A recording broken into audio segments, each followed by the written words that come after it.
삶을 살다 보면 제발 꿈이었으면 싶은 일들이 있습니다.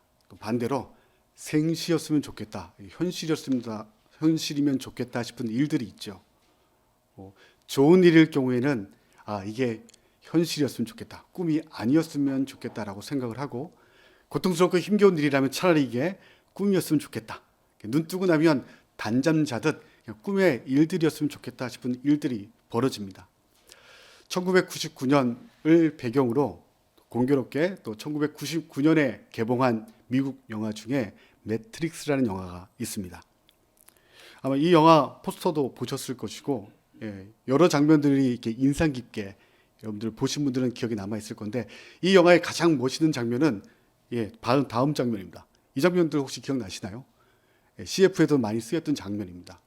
날아오른 총알을 주인공이 피하는데, 그 총알의 공기 흐름을 표현해내면서 공간을 또 시간을 지배하는 능력을 보여준 장면이 이 매트릭스라는 영화에 나오는 장면입니다.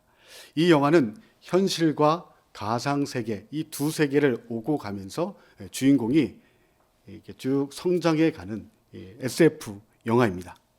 매트릭스 영어 자체는 모체 또는 세포 간질, 또 자궁이라는 뜻과 함께 가상세계, 가상현실이라는 뜻을 가진 단어이죠. 이 영화 안에는 1999년이라는 세계 하나와 그로부터 200년 뒤인 2199년, 이 두 세계가 공존하며 오가면서 이야기가 전개돼 나가죠. 주인공 네오는 1999년 현실을 살아갑니다. 낮에는 평범한 직장인으로 회사 업무를 보고, 밤이 되면 180도 다른 인생을 살아요. 천재 해커입니다. 그러면서 컴퓨터 앞에 앉아서 세계 구석구석 접근할 수 없는 정보들을 쭉 분석하고 그 안에서 정보의 바다를 사는 인물입니다. 그러니까 이중적인 삶을 살고 있는 거죠.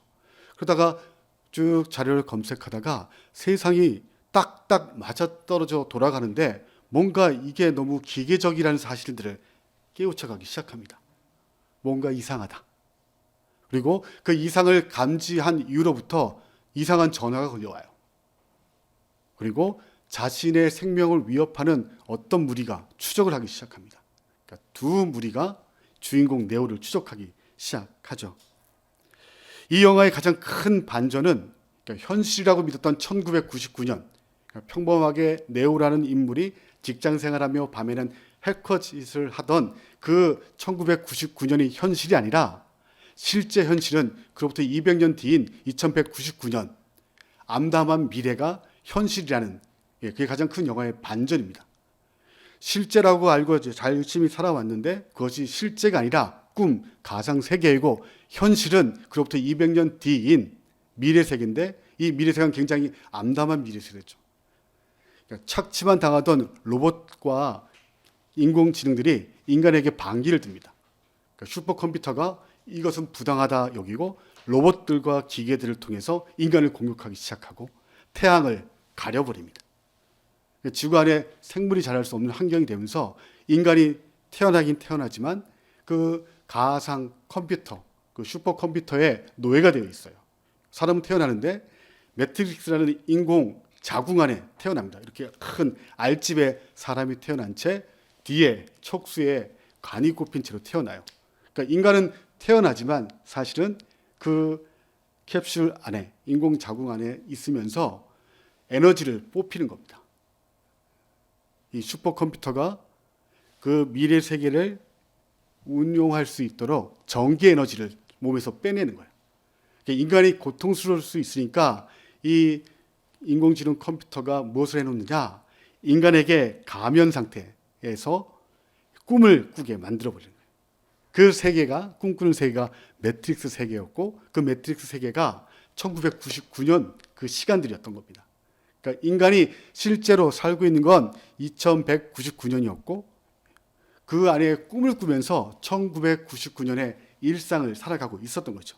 이것을 감지하자 이제 인공지능 컴퓨터가 이 네오를 제거하려고 사람들을 보내기 시작했고, 그 네오를 보호하기 위해서 또 다른 무리가 이건 뭔가 잘못됐다고 깨닫고, 현실 세계, 그러니까 2199년 세계가 진짜임을 깨닫고 이 가상 공간 안에 들어와서 자신들처럼 이게 부조리함을 깨달은 사람들을 하나씩 하나씩 깨우는 역할하는 무리들이 이 네오를 보호하게 등장하는 거죠.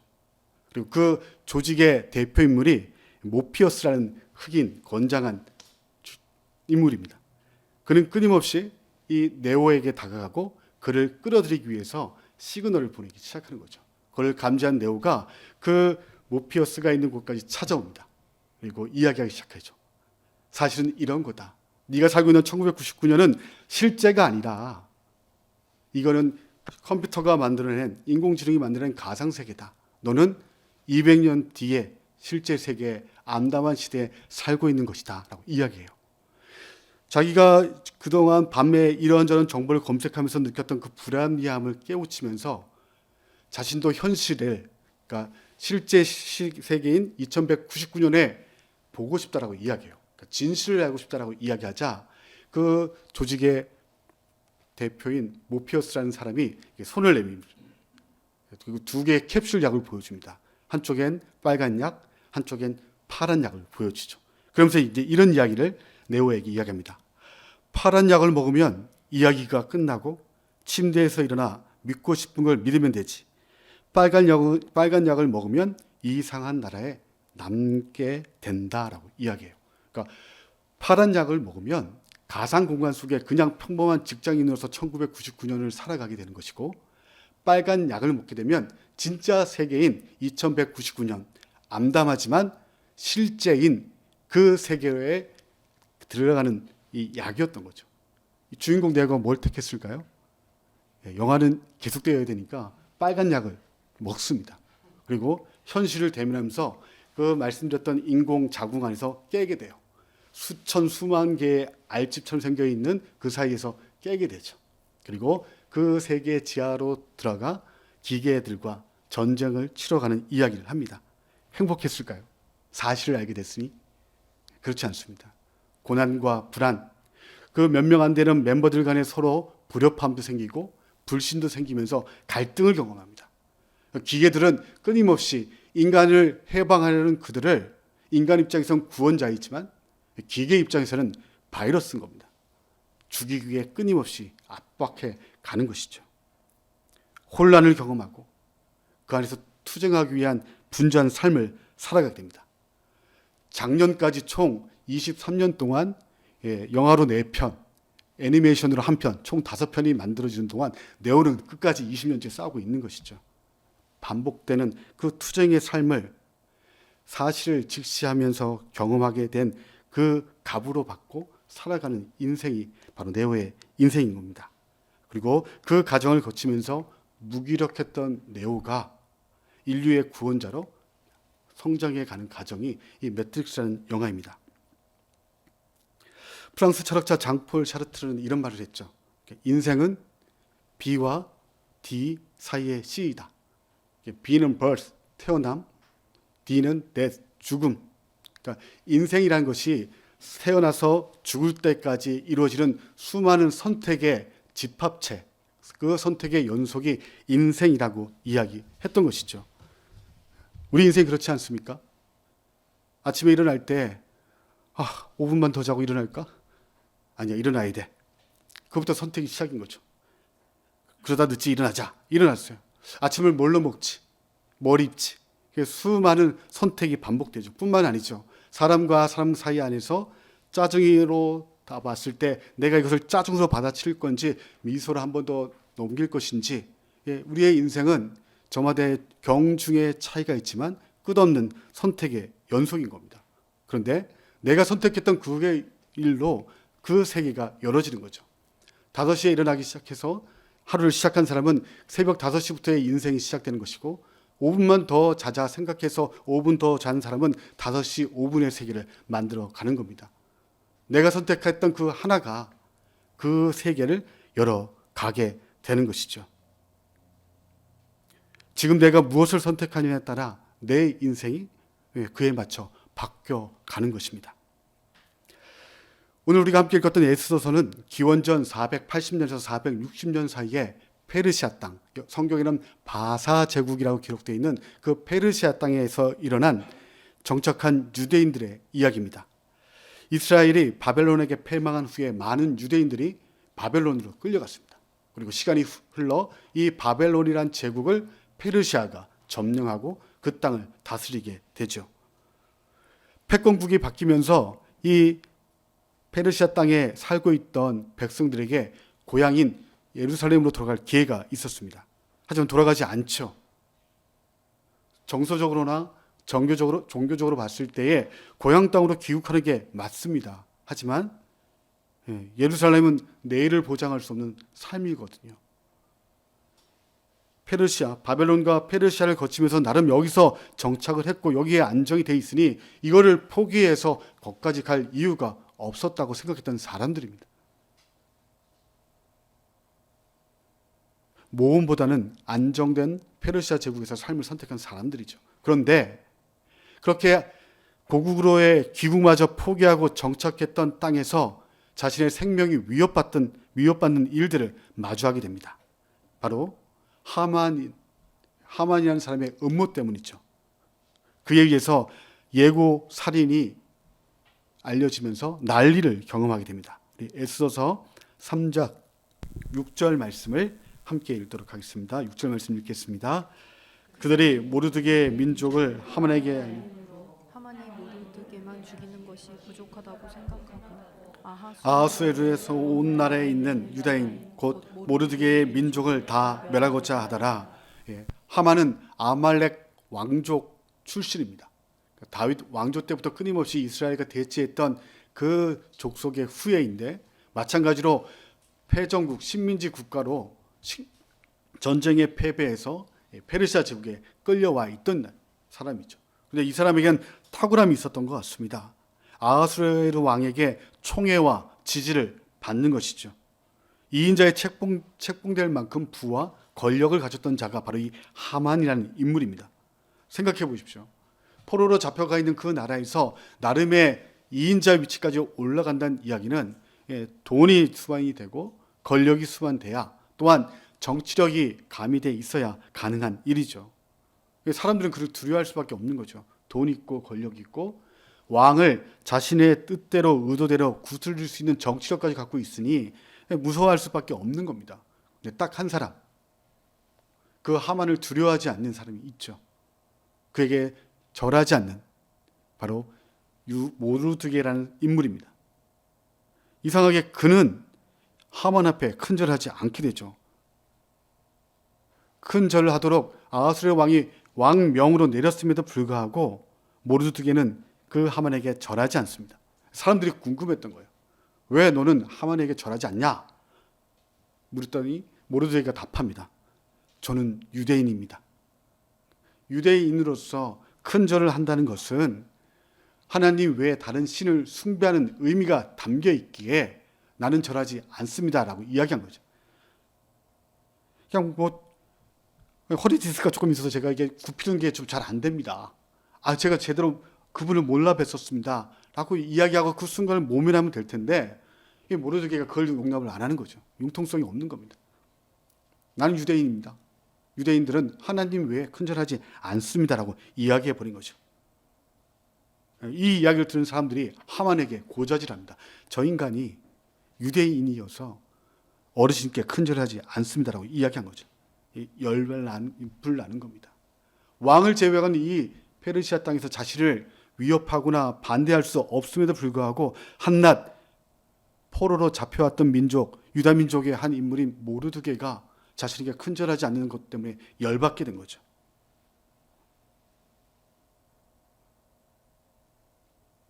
그리고 음모를 작당하죠.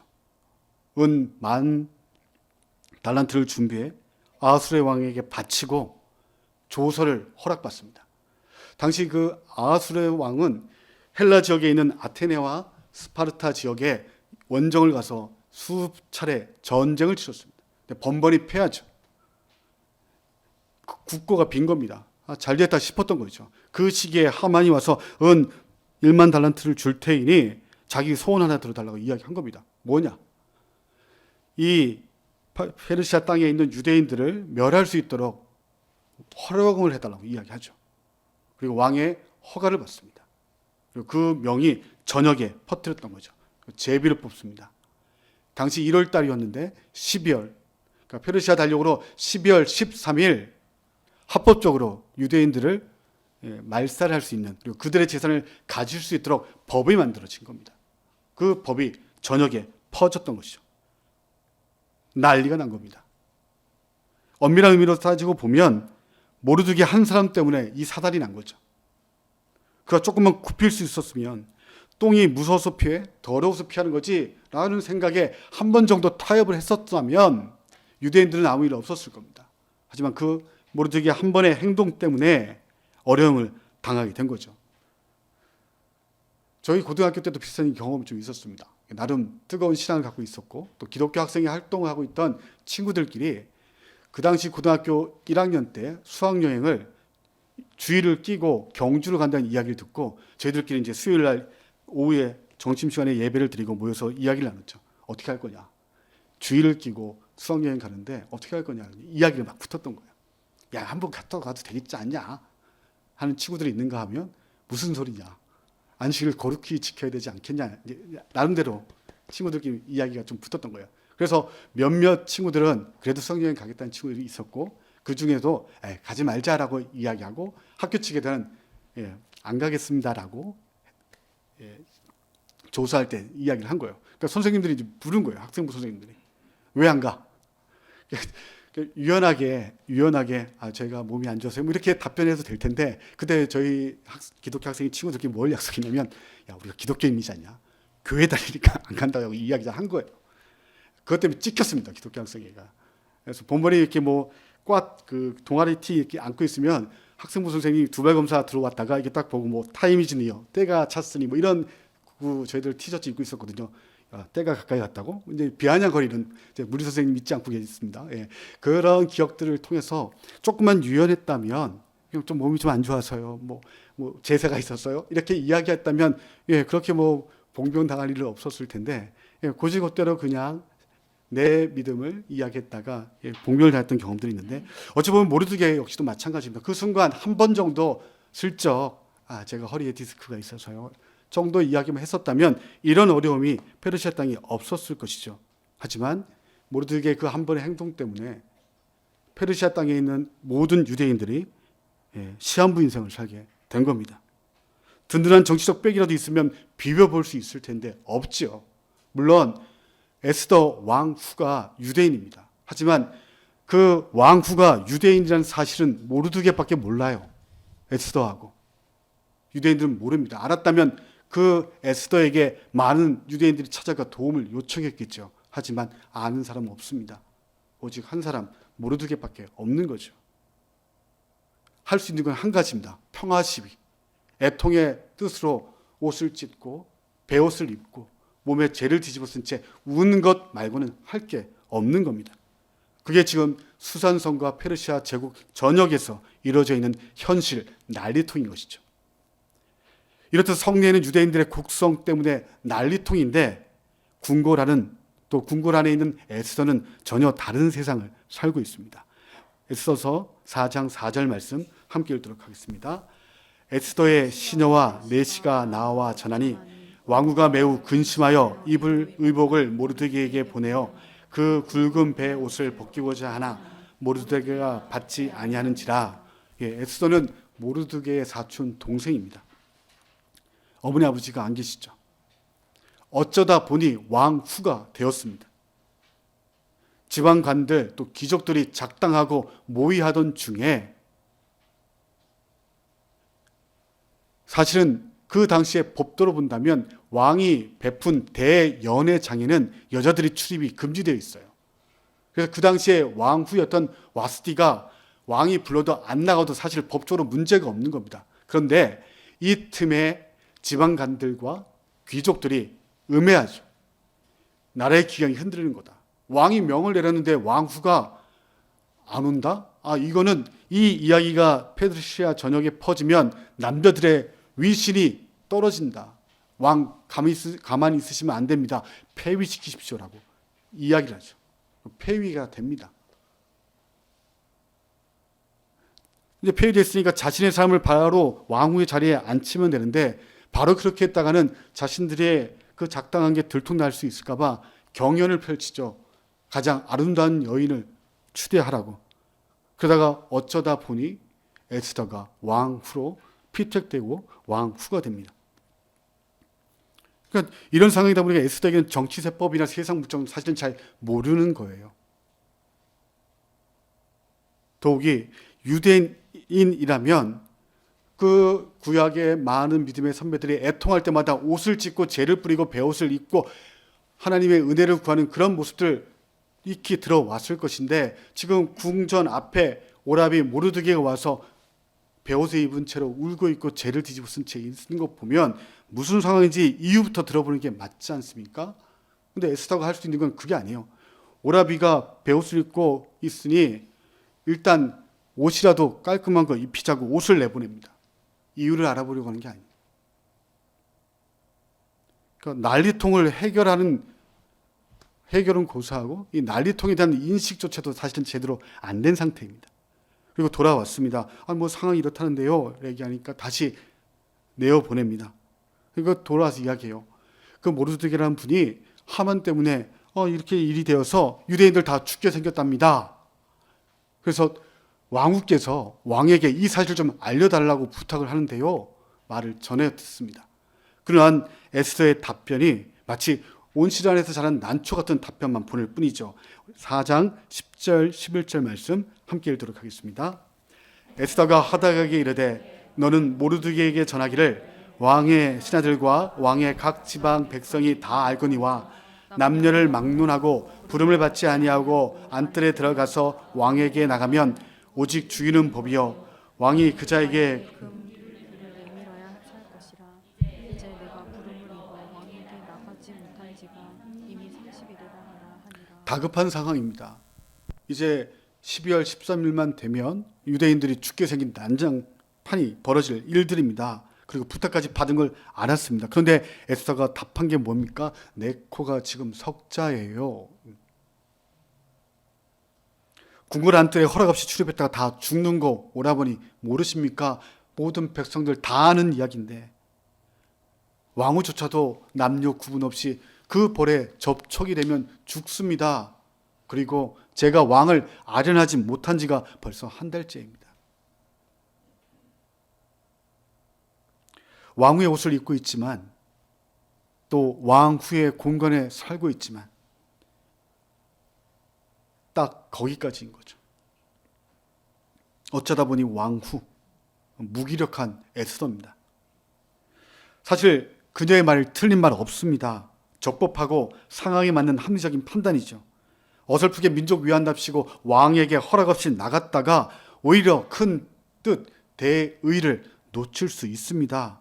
안전하게 때를 기다리는 것, 그게 지혜로울 수 있는 것이죠. 무용수들이 그 다음에 높이 점프하기 위해서 그 앞단계에서 살짝 움츠렸다 높이 뛰어오르고 개구리가 멀리 뛰기 위해서 몸을 웅크려야 뛸 수 있는 것처럼 정말 중요한 그때를 위해서 오히려 조금 움츠려 있는 것, 그거 지혜로울 수 있는 것이죠. 하지만 그 사이에 공동체가 무너져 버리는 겁니다. 합리적이라고 판단하고 움츠린 에스더의 무기력 때문에 지체들이 사라지는 것이죠. 에스더의 모습을 보면서 우리의 모습을 사실 보지 않습니까? 코로나로 팬데믹 만 2년차를 보내고 있는 우리의 모습이 사실은 에스더와 같은 모습이죠. 안전한 공간, 그 관계 안에서 나 안전하면 그만이고 조금 나아질 때까지 기다려보면 되지 않겠니? 감염병이고 어떻게 확산될지 모르니 운신의 폭을 좁게 하고 모임 자제하는 것, 안정될 때까지 기다려보는 것, 지혜롭습니다. 하지만 반대편에 누군가의 애통의 소리가 있고 또 그 베옷을 입은 채로 있는 눈물 흘리는 누군가가 옆에 있음에도 불구하고 나 하나 안전을 기할 때 어찌 보면 무기력한 모습이 오늘을 살고 있는 우리의 모습이 아닌가 싶은 것이죠. 그 에스더의 말에 모르드게가 마치 앞서 이야기했던 영화 매트릭스의 모피어스처럼 그 모피어스가 네오에게 사실을 대면하도록 빨간 약과 파란 약을 내밀듯 에스더에게 빨간 약과 파란 약을 내밉니다. 선택을 청하는 것이죠. 13, 14절을 메시지 성경으로 함께 읽도록 하겠습니다. 왕비께서 왕궁에 있다는 이유만으로 이 일에서 홀로 살아남으리라고 생각하지 마십시오. 이러한 때에 왕비께서 계속 침묵하면 유대인들은 다른 데서 도움을 얻어 구원을 받겠지만 왕비와 왕비의 집안은 멸망하고 말 것입니다. 그대가 왕비로 세우신 것이 바로 이때를 위함인지 누가 알겠습니까? 이 말을 누가 전했을까요? 넷이 하닥입니다. 넷이 하닥은 왕이 에스더에게 붙여놓은 넷입니다. 그러니까 유대인이 아닐 가능성이 커요. 페르시아 지역에서 나름 왕으로 모셔놨지만 그녀를 어느 나라 사람인지는 모르지만 감찰해야죠. 그래서 내시를 붙였을 수 있습니다. 근데 그 내시가 하닥이 모르드게와 에스겔 사이를 와가면서 굉장히 중요한 일을 지금 주고받고 있는 겁니다. 성령님의 은혜가 그 안에 있는 거죠. 에스더 자체는 하나님에 대한 구절이 하나도 없습니다. 근데 성령님께서 그 상황 가운데 함께 하시며 하닥이라는 내시에게 둘 사이에 정말 중요한 얘기를 주고받도록 섭리하십니다. 그 하닥이 이야기하는 거예요. 왕비님 지금 침묵하시면 홀로 살아남으리라 생각하지 마십시오. 이러한 때 왕비님 침묵하시면 유대인들이 다른 데 도움받습니다. 여러분, 왕비 에스더가 침묵하며 왕후가 죽습니까? 아니죠. 왕후는 살아요.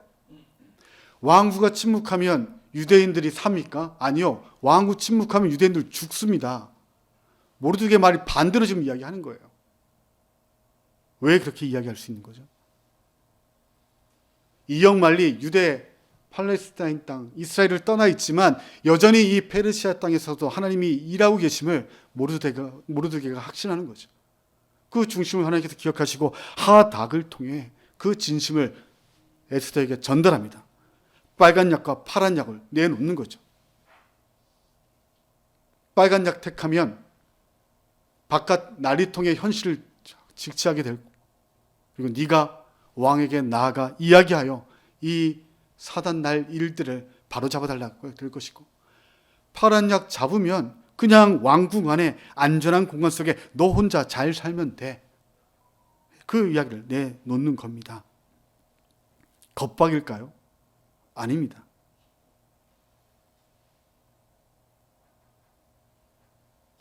하나님은 에스더 전체에서 가려져 있지만 모르드게는 이 모든 일이 하나님께서 주장하고 계심을 전하고 싶었던 거예요. 그래서 겁먹지 마. 하나님 구원하실 거야. 어떤 방법이라도. 그분은 그런 분이야. 다만 그 하나님의 일하심에 네가 함께하여 동참하면 좋겠다고 이야기하는 거죠. 너 안 하면 죽어가 아니라 너도 함께하자. 사인을 준 거죠. 그에 대한 에스더의 답이 16절에 있습니다. 우리 16절 말씀 함께 읽도록 하겠습니다.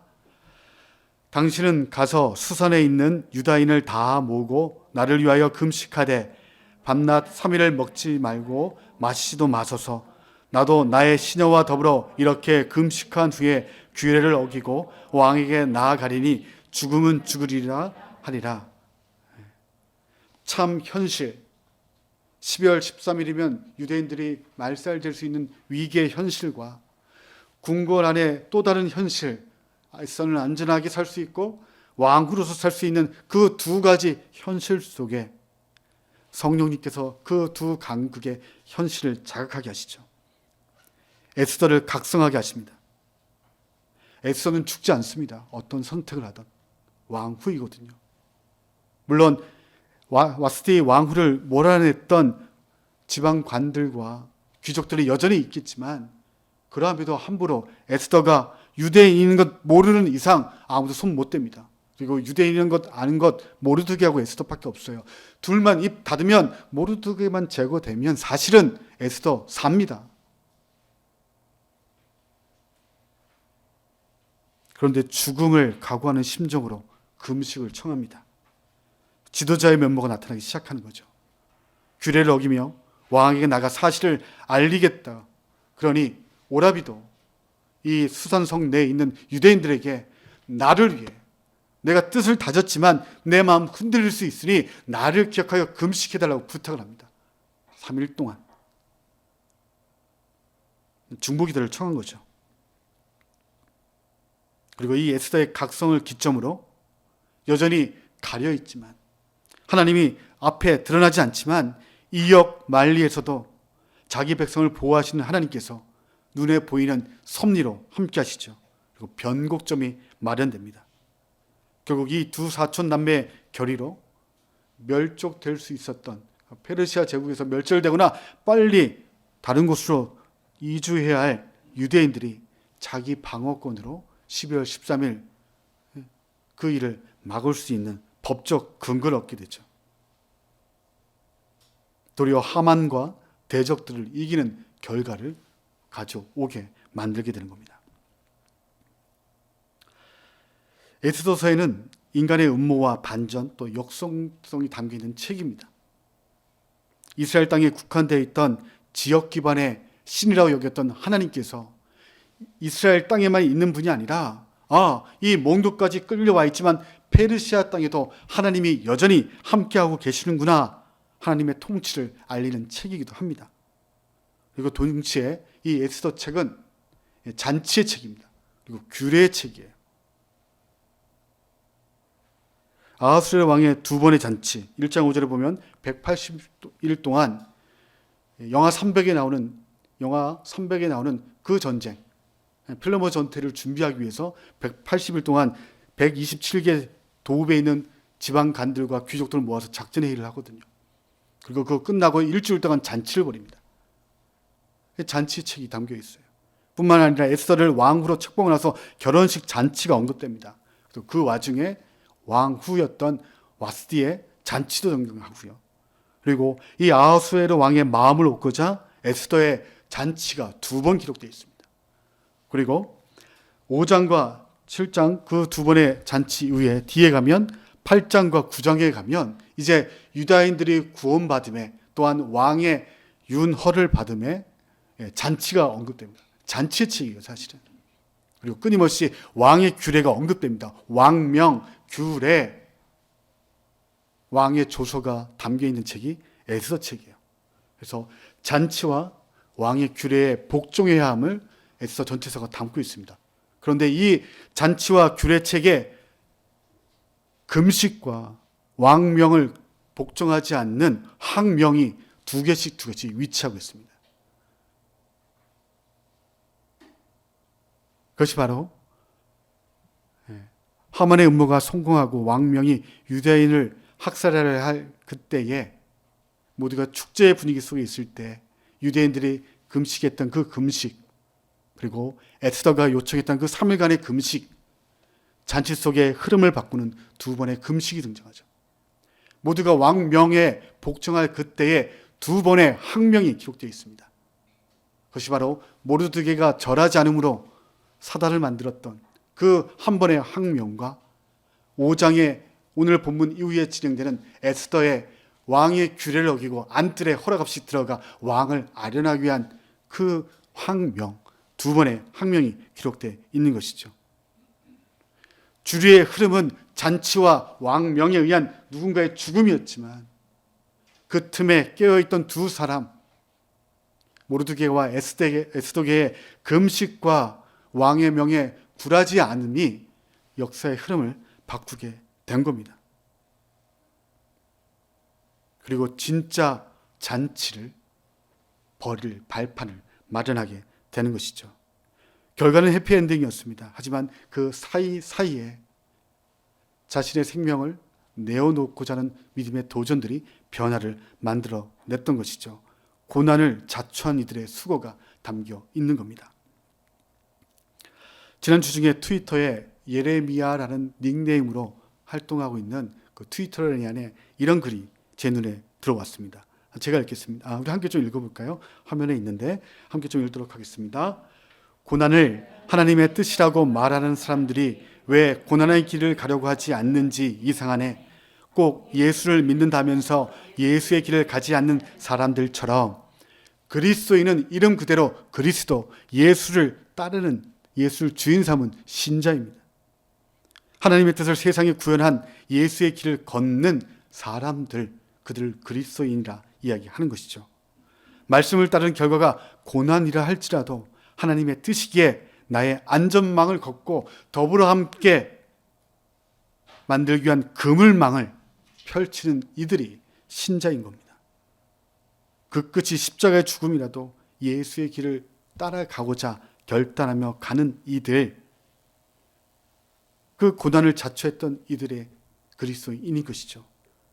모르드게가 에스더를 깨웠고 하나님께서는 하닥을 통해 그 사이에 섭리하시며 둘 사이에 진심이 전달되도록 함께 길을 열어 주셨습니다. 여러분의 매트릭스 안에 안전한 네오의 삶, 또 수산성 내 궁전 안에 전혀 난리통의 세상과 다른 자신의 안전한 공간 속에 살고 있는 에스더의 삶을 살고 있지 않습니까? 코로나로 얼굴 보이지 않는 청년들, 또 교우들 전화 연락드리고 만나보면 다 잘 지냅니다. 물론 취업 준비생들은 날마다 하루하루 불안한 시간들을 걸어가고, 물론 직장생활하는 청년들조차도 이직에 대한 고민들을 취업과 동시에 고민하고 있는 것이 오늘 삶의 현실이죠. 어른들의 삶은 또 다릅니까? 여전히 불안합니다. 하지만 곰곰이 이야기를 나누다 보면 그래도 살아가고 있습니다. 한 가지, 교회 모임. 다른 것 다 참여하고 함께 하지만 교회 모임에 대한 부분들은 가야죠. 조금 더 안정되면 이야기하기 시작하는 거죠. 그렇게 2년을 코로나로 불안하게, 무기력하게 우리는 신앙의 영역 안에서 살아가고 있습니다. 하지만 이제 하나, 둘 일상으로 회복을 해왔듯이 우리의 신앙생활, 교회생활도 회복해 가야 되는 것이죠. 가정과 직장, 동네의 일상, 그 중에 가장 더딘 교회 공동체 회복. 이제 여러분이 에스더의 마음으로 불안의 무기력을 이겨 주실 때가 이때인 것이죠. 이번 주 수요일은 교회 절기로 사순절이 시작되는 제 수요일입니다. 사순절은 예수님께서 대속의 십자가에 죽임 당하시기 위해 받으셨던 고난을 묵상하고 또 그 시간을 다시 한번 우리의 삶 가운데 드리는 절기이죠.